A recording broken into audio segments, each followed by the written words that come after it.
April dan Swarga Loka kembali lagi di Rabi Pindo, rangkuman berita seputar Indonesia. Bersama kita, aku Melisa dan aku Dewi. Beberapa menit ke depan kami akan memberikan informasi terbaru yang pastinya seru dan informatif nih. Betul banget. Rabi Pindo episode kali ini kami berdua akan merangkum 4 berita selama 1 minggu ke belakang.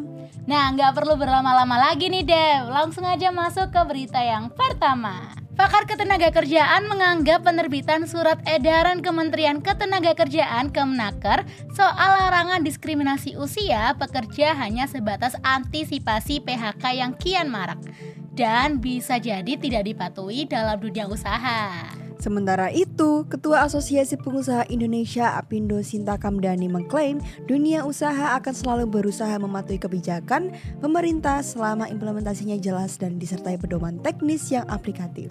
Menurutnya, pemberlakuan pembatasan usia kerja dalam perekrutan selama ini tak bermaksud diskriminatif. Namun, guna memudahkan menyortir lamaran yang masuk dalam perusahaan. Wakil Menteri Ketenagakerjaan Immanuel Ebenezer menjelaskan bahwa penerbitan surat edaran ini dilatari mendesaknya masalah penyerapan tenaga kerja melihat kondisi pengangguran yang ada. Sebelumnya, Kementerian Ketenagakerjaan mengumumkan terbitnya surat edaran atau SE Menteri Ketenagakerjaan nomor M-6-HK.04-5-2025 tentang larangan diskriminasi dalam proses rekrutmen tenaga kerja pada Rabu 28 Mei lalu. Sejumlah hal yang diatur dalam surat itu adalah larangan diskriminasi terhadap penampilan fisik, status pernikahan, warna kulit, penyandang disabilitas termasuk usia. Kendati begitu, Kemenaker masih mengizinkan pembatasan usia jika dibenarkan secara hukum, seperti karakteristik pekerjaan yang memang hanya bisa dilakukan dalam usia tertentu. Wakil Menteri Tenaga Kerja Immanuel Ebenezer mengklaim pemerintah sebenarnya ingin menerbitkan aturan yang derajatnya lebih kuat terkait larangan diskriminasi ini. Immanuel Ebenezer juga menjelaskan bahwa surat edaran ini diterbitkan karena tingginya angka pengangguran yang mencapai 7,2 juta orang serta angka kemiskinan sebesar 24 juta orang. Kondisi mendesak, kata Immanuel, membuat kementerian menyiapkan surat edaran ini cuma 3 hari. Namun, ia belum bisa memastikan kapan pemerintah akan membuat aturan yang lebih tinggi derajatnya seperti peraturan menteri. Nah, menurutmu Dew, gimana sih tentang berita tersebut? Menurut aku ya, dengan adanya tindakan ini sangat membantu jutaan orang yang pengangguran dan semoga bisa terrealisasikan dengan baik agar meningkatnya para pekerja tanpa adanya diskriminasi. Betul sih, kalau aku juga berharap bahwa kebijakan ini tuh nantinya akan mensejahterakan warga Indonesia serta mengurangi jumlah angka pengangguran. Oke sobat, berita kedua ini ada hubungannya dengan peristiwa 4 tahun lalu. Lonjakan kasus COVID-19 di beberapa negara tetangga turut menjadi perhatian. Arzetti Bilbina, anggota Komisi 9 DPR RI. Ia meminta pemerintah dan masyarakat Indonesia tetap waspada dan tidak lengah dalam menghadapi potensi penyebaran virus corona yang kembali meningkat. Arzetti menyampaikan peningkatan signifikan terjadi di Thailand, Singapura, dan Malaysia. Di dalam negeri, kasus ini juga mengalami tren kenaikan sejak awal 2025. Data terbaru menunjukkan sudah ada 70 kasus terkonfirmasi positif di Indonesia. Arzetti juga menekankan pentingnya kesiapan sistem kesehatan. Ia mendorong Kementerian Kesehatan untuk meningkatkan kapasitas testing, pelacakan kontak erat, dan memastikan rumah sakit siap menangani lonjakan pasien bila terjadi. Arzetti menekankan perlunya perlindungan khusus untuk kelompok rentan, terutama anak-anak dan lansia. Ia menyarankan agar program pemeriksaan kesehatan difokuskan pada kelompok tersebut. Arzetti pun mengingatkan masyarakat agar tetap disiplin menjalankan protokol kesehatan meskipun situasi belakangan ini terkesan sudah membaik. Sebagai catatan, Thailand melaporkan 16.600 kasus baru dan 6 kematian dalam sepekan terakhir pada 4 hingga 10 Mei. Sementara di Singapura, kasus meningkat jadi 14.200 dalam periode 27 April hingga 3 Mei, naik dari 11.100 kasus pekan sebelumnya. Malaysia mencatat total 11.727 kasus sejak Januari hingga 10 Mei 2025. Waduh, takut banget ya, COVID sekarang udah bermunculan lagi. Ya, semoga aja pemerintah kita cepat untuk menanggulangi dan menindaklanjuti agar tidak semakin menyebar luas di area Indonesia. Oke, daripada kita stres, mending kita beralih ke dunia atau berita hiburan sebentar ya sobat.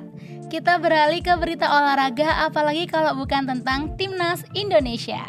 Martin Paes gabung, skuad Timnas Indonesia lengkap. Betul banget, mana nih penggemar Paes? Martin Paes sudah bergabung dengan Timnas Indonesia di Jakarta jelang menghadapi Cina dan Jepang dalam laga lanjutan kualifikasi Piala Dunia 2026. Kehadiran Paes membuat skuad Timnas Indonesia kini telah lengkap. Paes tiba di Jakarta pada Senin 2 Juni malam dan langsung bergabung dengan skuad Timnas Indonesia yang sudah berada di ibu kota.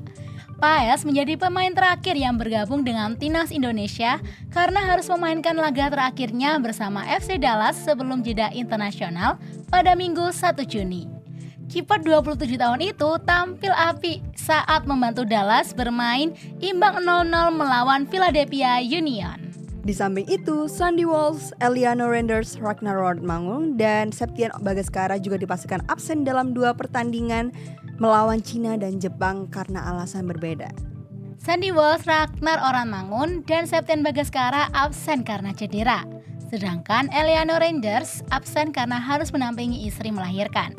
Timnas Indonesia memburu hasil maksimal melawan Cina, 3 poin akan memperbesar peluang Timnas Indonesia untuk tetap dalam perburuan tiket lolos langsung ke Piala Dunia 2026. Polresta Cirebon menetapkan 2 orang tersangka dalam kasus longsor tambang galian C Gunung Kuda. Desa Cipanas, Kecamatan Duku Puntang, Kabupaten Cirebon, Jawa Barat. Longsor yang terjadi pada Jumat 30 Mei diduga akibat kesalahan teknis dalam metode penambangan menurut Dinas ESDM setempat. Kapolresta Cirebon Kombes Sumarni mengatakan penetapan kedua tersangka pada Sabtu 31 Mei malam dilakukan setelah penyidik melakukan pemeriksaan yang melibatkan dinas terkait pertambangan. Polisi masih membuka kemungkinan ada tersangka lain dalam kasus longsornya tambang galian C Gunung Kuda. Tim gabungan dari TNI, Polri, Basarnas, dan BPBD serta relawan sudah mengevakuasi 21 korban meninggal dunia dalam peristiwa longsor di kawasan tambang Gunung Kuda Cirebon, Jawa Barat hingga Senin 2 Juni sore. Komandan Kodim 0620 Kabupaten Cirebon Letkol INF Muhammad Yurson mengatakan tim gabungan telah menemukan serta mengevakuasi 2 jenazah korban di area longsor pada Senin 2 Juni. Dengan penemuan ini, total korban yang berhasil dievakuasi menjadi 21 orang, katanya. Sampai pada Minggu 1 Juni, tim pencarian dan pertolongan SAR gabungan berhasil menemukan dan mengevakuasi 19 jenazah korban longsor yang terjadi di kawasan tambang galian C Gunung Kuda di Desa Cipanas, Kecamatan Duku Puntang, Kabupaten Cirebon, Jawa Barat. Adapun 6 warga yang masih dalam pencarian. Pemerintah Provinsi Jawa Barat telah menghentikan sementara seluruh aktivitas pertambangan di sana dan menetapkan status tanggap darurat selama 7 hari. Gubernur Jawa Barat, Deddy Mulyadi mengatakan pencabutan izin itu sebagai bentuk sanksi administratif atas kelalaian dalam pengelolaan tambang. Nah, lalu siapa sih yang ditetapkan sebagai tersangka? Kapolresta Cirebon Kombes Sumarni menuturkan masing-masing dengan inisial AK dan AR, keduanya tersangka, pemilik tambang dan kepala teknik tambang, disangka melanggar Undang-Undang Perlindungan dan Pengelolaan Lingkungan Hidup dengan ancaman hukuman paling lama 15 tahun penjara. Mereka juga dikenakan pasal Undang-Undang Keselamatan Kerja, Undang-Undang Ketenagakerjaan, Undang-Undang Minerba, dan pasal 359 KUH Pidana. Polisi masih membuka kemungkinan ada tersangka lain dalam kasus longsornya tambang galian C Gunung Kuda. Wah, semoga dengan kejadian ini bisa dijadikan pelajaran ya buat kedepannya dan para kerja juga dalam berhati-hati untuk melakukan pekerjaannya. Betul Dewi, semoga juga pemerintah ataupun polisi dapat menangani kasus ini dengan baik. Dan berita itu merupakan berita terakhir yang menutup episode Rabi Pindo hari ini. Semoga informasi yang kami berikan bisa menambah pengetahuan dan kesadaran kita semua tentang perkembangan terkini di Indonesia bahkan dunia.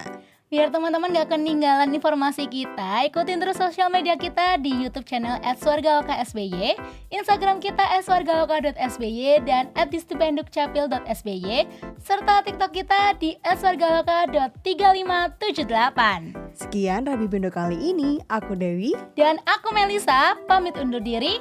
Bye-bye! Dadah!